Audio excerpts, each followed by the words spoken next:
మోకాళ్ళ లోతులు నీళ్ళలో ఉండిపోయి వాళ్ళ ధాన్యం గింజలైన రోడ్డు పై పడిపోయి మొలకలు వచ్చేసిన పరిస్థితిలో రెడ్ కార్పెట్ లో వచ్చి అలా అలా అలా అలా గాలిలో చూసి వెళ్ళిపోయారు. ఏం ఉపయోగం కిందకి రాకుండా? అది టైం అండి, రెడ్ కార్పెట్ వేసుకునే టైమా? మీరు మహిళ అయింది, మీరు తిరుగుతా అంటారు. మరి అధికారులు చూస్తారు ఆ పని. సీఎం గారు ఎవరైనా సీఎం గారైనా పిఎం గారైనా అన్ని చోట్ల తిరగలేరు. ఎక్కడికక్కడ అధికారులు ఉంటారు. అధికార యంత్రాంగాన్ని సమాయత్తం చేశారా లేదా అనేది ఇంపార్టెంట్.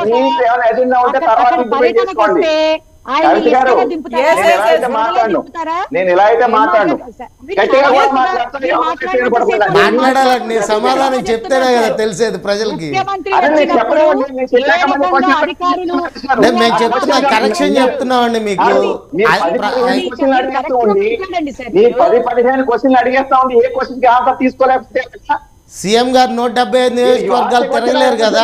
అక్కడ లోకల్ యంత్రాంగం ఉంటది, ప్రభుత్వ వ్యవస్థ ఉంటది, ఎమ్మెల్యేలు ఉంటారు. వారు మాట్లాడిన సేపు ఇదిగో వారు ఏమేమి మాట్లాడారు కదా లిస్ట్ ఆన్ చేసుకున్నా, దానికే నేను ఆన్సర్ ఇస్తున్నాను. చేయండి. Thank you. ఓపుకుంటే నేను చెప్పిన పాయింట్స్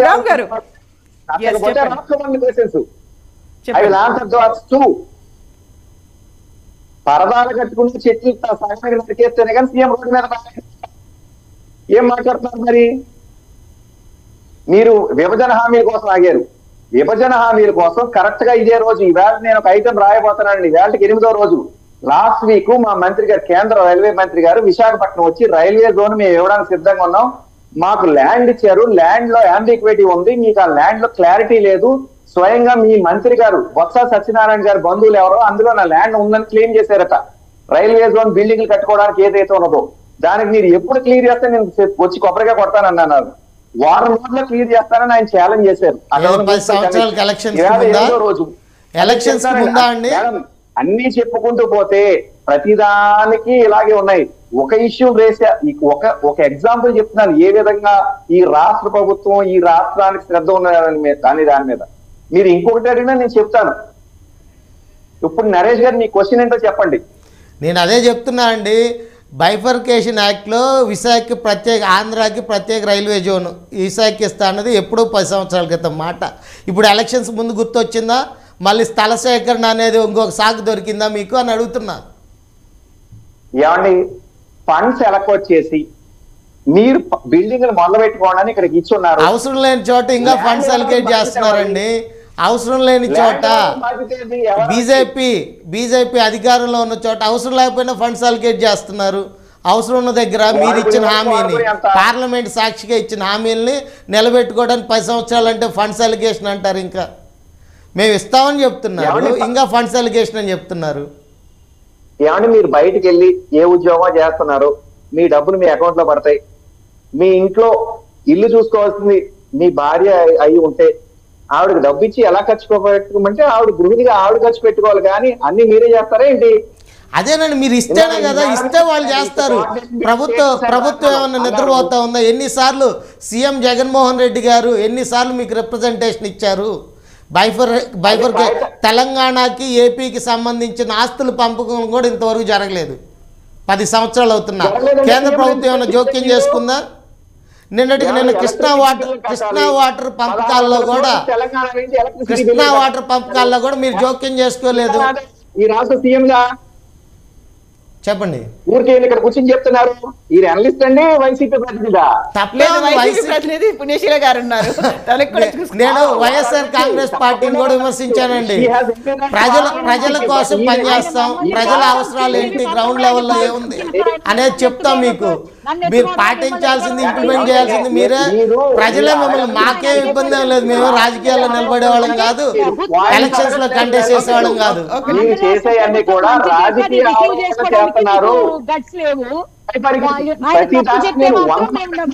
మీ ఫెయిల్యూర్స్ చెప్తున్నామండి. ఆంధ్ర రాష్ట్రం మీద మీరు మీ ఫెయిల్యూర్స్ చెప్తున్నాం మీకు. అందుకనే కదా మీకు డిపాజిట్ లేకుండా చేసింది. మీరు ఆంధ్ర రాష్ట్రానికి ఏమీ చేయలేదనే నోటా కంటే తక్కువ ఓట్లు ఇచ్చారు ఏపీ రాష్ట్ర ప్రజలు మీకు. మాట్లాడుతుంటే ఈ రాష్ట్రంలో ల్యాండ్ ఇవ్వాల్సింది రైల్వే ఎవరో స్టేట్ గవర్నమెంట్. టీడీపీ ఫెయిల్యూర్ అయితే ఖచ్చితంగా టీడీపీ ఫెయిల్యూరే. కేంద్ర ప్రభుత్వం దలుచుకుంటే తీసుకోలేదా ఆ ల్యాండ్ ని? ఈ రాష్ట్రంలో 2000 ఏమండి మాణిక్యాలరావు గారు ఇక్కడ మంత్రిగా ఉన్నారు. తాడేపల్లిగూడెంలో ఎన్ఐటి ఇవ్వనంటే ఇస్తావా చస్తావని కూర్చుని ఆయన ఎమ్మెల్యేగా సాధించుకుని ల్యాండ్ ఇచ్చారు, దాని మీద ఎన్ఐటి కట్టారు. ఇవాళ గిరిజన యూనివర్సిటీకి ల్యాండ్ ఎంత ఇచ్చారు, ఎంత ఇవ్వలేదు. కాకినాడలో పెట్రోల్ యూనివర్సిటీ ల్యాండ్ ఎందుకు ఇవ్వట్లేదు? ల్యాండ్ ఇస్తే కదా కట్టేది. సో పుణ్యశీల గారు, ఎందుకని మీరు కోఆపరేట్ చేయట్లేదు? కేంద్రం అడిగినటువంటి దాన్ని ఎందుకు సమకూర్చలేకపోతున్నారు మీరు? మేడం, ముందు నేను చెప్తున్నాను కదా, సార్ చెప్పినట్టు ఆయన ఏదో మమ్మల్ని ఏదో పాపం సపోర్ట్ చేస్తున్నారని అనలిస్ట్ గారిని చాలా బాగా మాట్లాడుతున్నారు. కానీ సారు ముందు వారు ఇవ్వవలసినవి. రీసెంట్లీ ఈ ఎంపీ రఘురామ్ కృష్ణరాజు గారు, అలాగే బీజేపీ పురంధరేశ్వర్ గారు మా మీద వేసింది ఎందుకు పాపం ఆయన సపోర్ట్ చేస్తూ నిర్మలా సీతారామన్ గారికి లేఖ రాస్తే కేవలం ఈ ఇన్ని సంవత్సరాల్లో 1,77,000 కోట్లు మాత్రమే జగన్మోహన్ రెడ్డి గారు మా నుంచి అప్పు తీసుకున్నాడని ఆవిడ ఫుల్ క్లారిటీ ఇచ్చేశారు ఆవిడ. సో ఈ విభజనకు సంబంధించినటువంటివి ఎంత డబ్బు మీరు మాకు ఇన్ టైంలో ఇవ్వగలిగారో చెప్పిన తర్వాత మా తప్పుల్ని వేలెత్తి చూపిస్తే వి అగ్రీ. అంతేగాని మీరు చేయాల్సింది ఇన్ టైంలో చేయకుండా లాస్ట్ మినిట్ లో ఇప్పుడు 2 నెలల్లో వారం రోజుల క్రితం రైల్వే మంత్రి గారు వచ్చారు. ఉత్తరాంధ్ర రాయలసీమ వెనుకబడిన ప్రాంతాలకి స్పెషల్ ప్యాకేజ్ ఇస్తామని చెప్పారు. ఇచ్చారా? ఎంత ఇచ్చారంటారు? ఇవ్వలేదు కాబట్టే కదా ఎంత ఇచ్చారని చెప్తున్నా. మీరు చెప్పాలి స్టాటిస్టికల్ డేటా.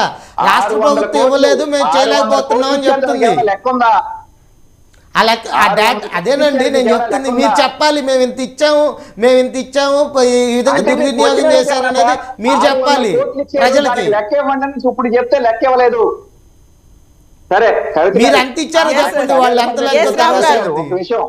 ఉత్తరాంధ్ర రాయలసీమ వెనకబాటు జిల్లాల కోసం 600 కోట్లు ఇస్తే దానికి లెక్క చెప్పి ఎక్కడెక్కడ ఖర్చు పెట్టామని చెప్తే మళ్ళీ మేము పేపర్లోనే చెప్పారండి. 600 కోట్లు ఊరకు ప్రకటించారు, అంతే, రిలీజ్ చేయాల అంత అమౌంట్. మీరు తెలియకపోతే చెప్పండి, అది నేను ఎంత అమౌంట్ ఇచ్చారు ఏంటి అనేది మొత్తం డేటా మీకు ఇవ్వగలను. ఒక విషయం చెప్తాను, ఊరికి దబాయిస్తే సుఖం లేదండి. 998 కోట్లు పంచాయతీలకు పంపారు, 900 కోట్లు మా కాకినాడ స్మార్ట్ సిటీకి పంపారు, మళ్ళీ 500 కోట్లు పంపారు. సంవత్సరానికి 1100 ఇంచుమించుగా 1000 కోట్లు, 3 ఏళ్ల నుంచి 350 కోట్లు చెప్పున సెంట్రల్ రిలీఫ్ ఫండ్స్ అనేది ఎమర్జెన్సీ రోడ్స్ అండ్ బ్రిడ్జెస్ కోసం పంపుతారు. డిజాస్టర్ మేనేజ్మెంట్ అని ప్రతి సంవత్సరం 1000 కోట్లు పంపుతారు. ఇవన్నీ కూడా పంపిన లిస్టు. అది ఎప్పుడు జరుగుతూనే ఉంటుందండి. డిజాస్టర్ మేనేజ్మెంట్ ఇవన్నీ ఏ ప్రభుత్వాలు ఉన్నా దానికి సెపరేట్ ఫండ్స్ ఉంటాయి. మనం అడుగుతుంది బైఫర్కేషన్ యాక్ట్ లో ఆంధ్ర రాష్ట్రానికి ఇవ్వాల్సిన నిధులు సకాలంలో ఇచ్చారా లేదా? ఏమండి, ఆయన చెప్పింది నాకేం వినపడలేదు, ఎందుకంటే నేనే గట్టిగా మాట్లాడుతున్నాను. నా వాయిస్ ఇంకా ఆయన కన్నా గట్టిది, నేను చెప్పిందే వెళ్తుంది. ఇవన్నీ కూడా నేను చెప్పింది కూడా నిజాలు. తప్పులైతే ఆర్టీఐ మీద ఆయన రాసుకుని తెచ్చుకోవాలండి. నా దగ్గర అన్ని నాకు అవసరం లేదంటే మీరు తెచ్చుకోవాలి, మీరు ప్రూవ్ చేసుకోవాలి. రాజకీయ పార్టీలుగా ప్రతిపక్ష పార్టీలుగా మీరు చేయాల్సిన పని అది. రూపాయి కూడా ఖర్చు పెట్టుకోలేని స్థితిలో ఈ రాష్ట్ర ప్రభుత్వం ఉంటే చెప్పినట్టు జస్ట్ ఒక 2 days లోనే మళ్ళీ 2 రోజుల్లో డిస్కషన్ పెట్టుకుందాం. ఉండాల్సిన టైంలో మళ్ళీ స్టాటిస్టికల్ డేటా బీజేపీ వారు ఈ రోజు నాకు ఒక్క నిమిషం పుణ్యశీల గారు ఓవర్లాప్ అవుతుంది. అయితే రామ్ గారు, డౌట్స్ చాలా ఉన్నాయండి, డౌట్స్ ఉన్నాయి చెప్పండి.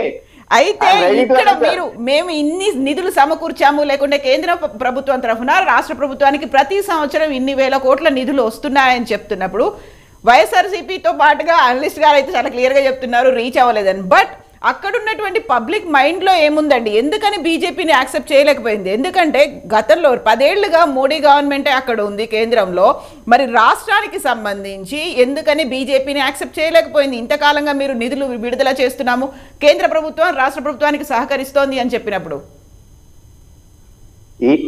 ఇప్పుడు నెక్స్ట్ ఫ్యూ మంత్స్ లో జరిగిపోయే ఎలక్షన్స్ తో చూస్తారు యాక్సెప్ట్ చేస్తుందా లేదా అనేది. ఓకే, ఇన్ని నిధులు ఇచ్చాము, ఇచ్చిన 2014 వరకు 19 వరకు ఇస్తేనే 1% కంటే నోటా కంటే తక్కువ ఓట్ బ్యాంక్ వచ్చింది.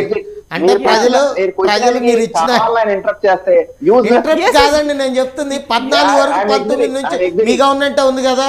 సో ఇప్పుడు ఆ పర్సెంటేజ్ ఎంత పెరుగుతుందండి? బీజేపీకి పర్సెంటేజ్ ఎంత పెరగబోతోంది?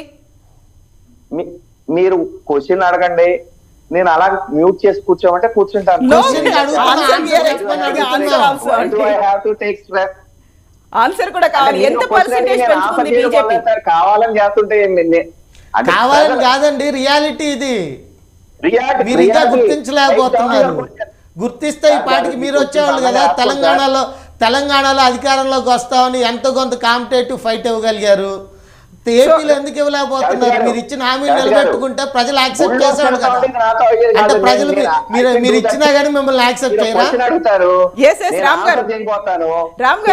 ఇంకో క్వశ్చన్ కి వెళ్తారు. ఏ క్వశ్చన్ కి నేను ఆన్సర్ చేయను? అయితే రామ్ గారు ఫస్ట్ ఆన్సర్ చెప్పండి. మీరు చెప్పండి, మీరు చేయగలరా? మీరు కోఆర్డినేట్ చేయగలరా లేదా? లేదండి. ఎస్ రామ్ గారు, ఇక్కడ ఒక ఏకైక క్వశ్చన్, మీ క్వశ్చన్ కి ఆన్సర్ చేస్తుంటే మధ్యలో ఇంకో క్వశ్చన్ వేస్తుంటే this is what is happening in AP.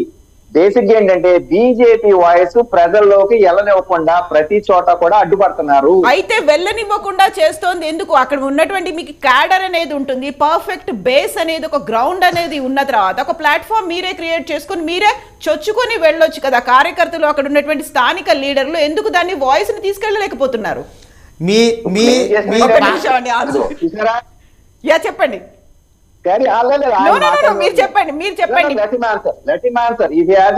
ఓకేనండి, రెండు కలిపి చెప్పండి.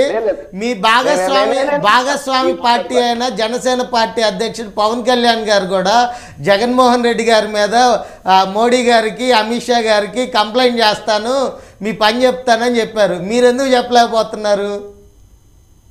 చెప్పండి. ఇప్పుడు నిజంగా జగన్మోహన్ రెడ్డి గారు చేయట్లేదు, ఆయన రామ్ గారికి ఇచ్చేద్దాం. రామ్ గారు చెప్పండి. చెప్పరా? కాదు. అయితే బేసిక్ క్వశ్చన్, 2 నెలల్లో జరగబోయేటువంటి ఎన్నికల్లో ఫలితాన్ని మీరు చూడబోతున్నారు. బీజేపీకి ఎంత మెజారిటీయో లేకుంటే బీజేపీకి ఎన్ని స్థానాలు వస్తాయనుకున్నప్పుడు వాయిస్ వినిపించే ప్రయత్నం మీరు చేస్తున్నప్పటికీ ప్రజల్లోకి వెళ్ళట్లేదు అంటున్నారు, అడ్డుకుంటున్నారు అనుకుంటున్నారు కదా. మరి అక్కడ ఉన్నటువంటి కార్యకర్తలు ఏం చేస్తున్నారు? ఆ క్యాడరే ఇంటింటికి తిరిగి వచ్చి ప్రచారం చేయొచ్చు కదా. ఇప్పుడు మీరు క్వశ్చన్ కి నేను ఆన్సర్ చెప్పండి. ఇక ప్రాబ్లం ఏంటంటే I don't have a problem with YSRCP interrupting me stopping me to answer, because వాళ్ళ పార్టీ వారు చెప్పుకుంటారు, మా పార్టీ నేను చెప్పుకుంటాం. న్యూట్రల్ లో ఉన్నామని చెప్పి మేధావులు లాంటి వాళ్ళు వచ్చి మాకు అర్థం పడుతుంటే మాకేం అర్థం అవుతుంది. ఇక్కడ న్యూట్రల్ మేము ప్రజల తరపున అడుగుతున్నామండి. న్యూట్రల్ గా ఉన్న వాళ్ళు ఏంటి? ఎందుకోసం మిమ్మల్ని భజన చేయలేం కదా. ప్రజల కోసం మీ పొలిటికల్ పార్టీలు ఏమి అడగని మమ్మల్ని ప్రజల సమస్యలు మా ద్వారా అడిగిస్తున్నారు. ప్రజల వాయిస్ అనుకోవచ్చు కదా. మీకు లేదండి. ఇప్పుడు మీరా ఆయన? ఎస్, అదే తను అక్కడ నుంచి అనుభవించి వచ్చారు కాబట్టి తను అక్కడ ఉన్నటువంటి ఫీల్డ్ లో ఉన్నటువంటి మేము కూడా గ్రౌండ్ లెవెల్ లో వర్క్ చేసేవాళ్ళం. గ్రౌండ్ లెవెల్ లో ఏం జరుగుతుందో తెలిసిన వాళ్ళమే. లెఫ్ట్ ఇయర్ కో క్వశ్చన్, రైట్ ఇయర్ కో క్వశ్చన్, ఇదేంటి రెండు చెప్పాలండి. రాజకీయాల్లో క్వశ్చన్లు ఉంటాయి, ఆన్సర్లు ఇవ్వాలి. మీరు అలాగే రాజకీయాల్లో యాక్సెప్ట్ చేయాలండి. పుణ్యశీల గారి దగ్గర నుంచి కూడా ఇంకో క్వశ్చన్ వచ్చేస్తుంది. కామెడీలు కూడా బాగా చేస్తా ఉన్నాయి. రాజకీయాల్లో డెఫినెట్ గా అడిగిన క్వశ్చన్లకు సమాధానాలు మీ దగ్గర ఉండాలి, ఉంటేనే ప్రజలు యాక్సెప్ట్ చేస్తారు. మేము అన్మ్యూట్ లో ఉంటా ఉంటే ప్రజలు కూడా అన్మ్యూట్ లో ఉంటారు.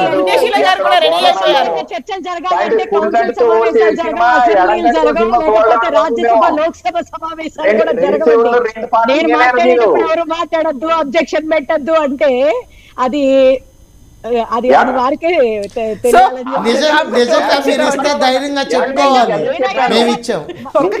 సో మూడో క్వశ్చన్ కూడా వచ్చేసింది పుణ్యశీల గారి దగ్గర నుంచి.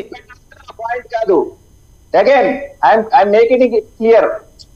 2 క్వశ్చన్స్, ఒక క్వశ్చన్ వేసి ఆ క్వశ్చన్ కి ఆన్సర్ చేస్తే నేను కావాలి, రెండో క్వశ్చన్ చేస్తుంటే ఏ క్వశ్చన్ ఆన్సర్ చెప్పను.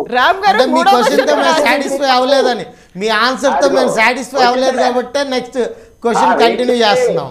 క్వశ్చన్ మీకు సాటిస్ఫై అయిపోతే మిమ్మల్ని సాటిస్ఫై చేయడానికి కాదు, మేము ప్రజలు సాటిస్ఫై చేయడానికి. మేము ప్రజల తరపునే ఉన్నాం, ప్రజల వాయిస్ వినిపించడానికి ఇక్కడ కూర్చొని ఉన్నాం. కెలకడానికి ఉన్నారు. మీరు అలా అనుకుంటే ప్రజలు గెలుగుతారు. ఏం చేస్తాం? ప్రజల వాయిస్ మీరు కరెక్ట్ చేసుకుంటే మీ పార్టీకి ఉపయోగం.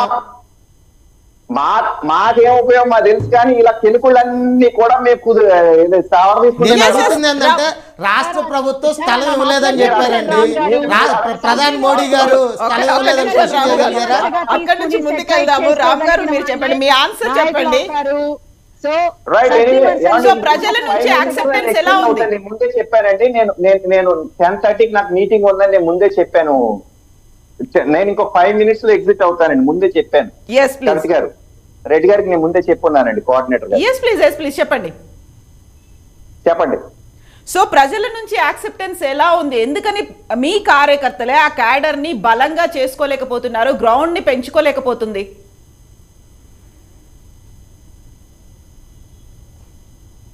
చెప్పచ్చండి, మళ్ళీ ఆయన వచ్చారు. మీరు చెప్పండి. ఏమంటే యాక్సెప్ట్ చేయట్లేదని ఎవరు అనుకుంటున్నారు? పాలిటిక్స్ అనేది it's a dynamic circle.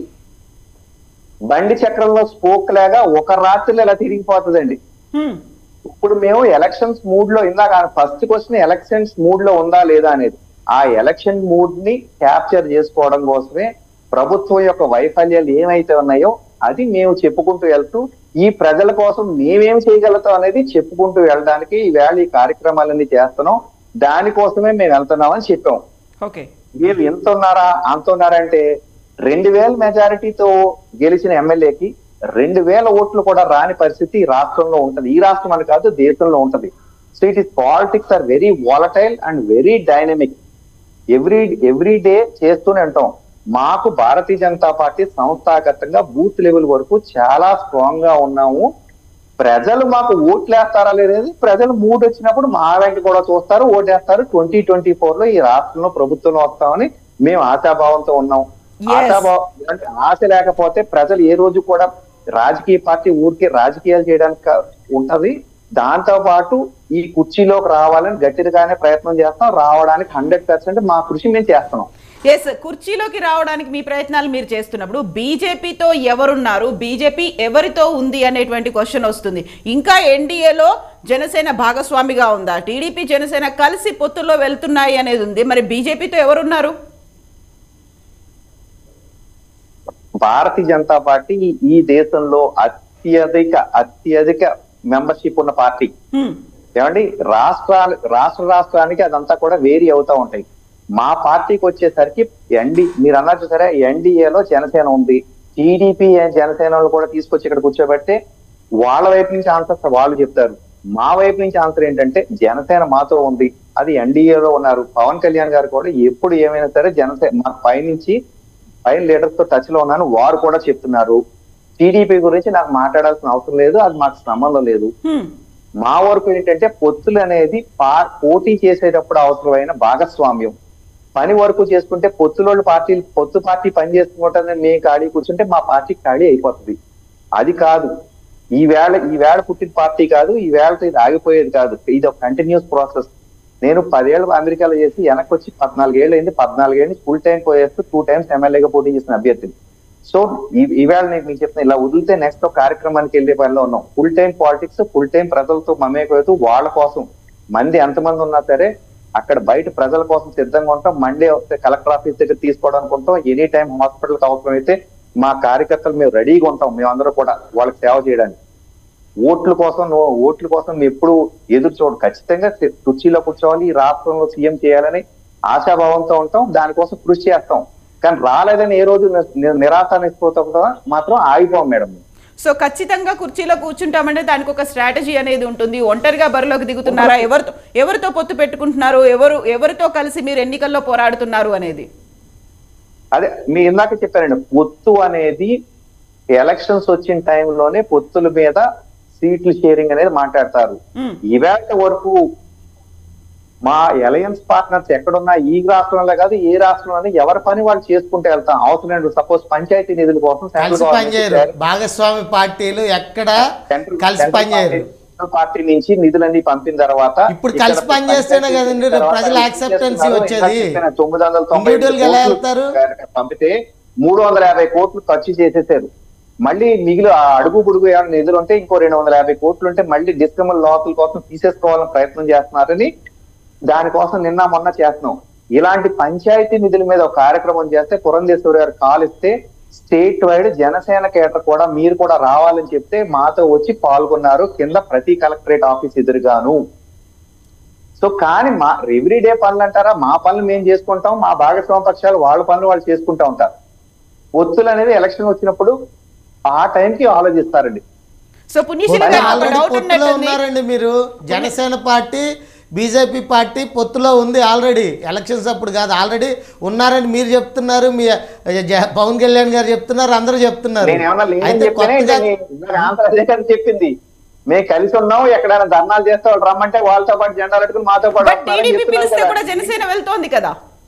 TDP పిలవటం కాదు, స్వయాన పవన్ కళ్యాణ్ గారు 2024లో మేము తెలుగుదేశం పార్టీతో కలిసి వెళ్తున్నాం అని చెప్పారు, బీజేపీతో అని చెప్పలా. ఇదేం లాజిక్కో తెలియలా. ఆల్రెడీ పొత్తులో ఉన్నారు, మేము బీజేపీ తెలుగుదేశం పార్టీతో వెళ్తున్నాం అని చెప్పారు, కానీ బీజేపీతో వెళ్తామని చెప్పలా. ఎవరు? పవన్ కళ్యాణ్ గారు, మీ అదే మిత్రపక్షం. అదే తప్పు. ఏమండి కవిత గారు, పవన్ కళ్యాణ్ గారు మేము ఎన్డీఏలో భాగస్వామిగా ఉన్నాను. ఈ రోజు కూడా తెలుగుదేశం పార్టీ ఎన్డీఏలో భాగస్వామిగా ఉందా? వారితో మాట్లాడుతూ ఉంటారు.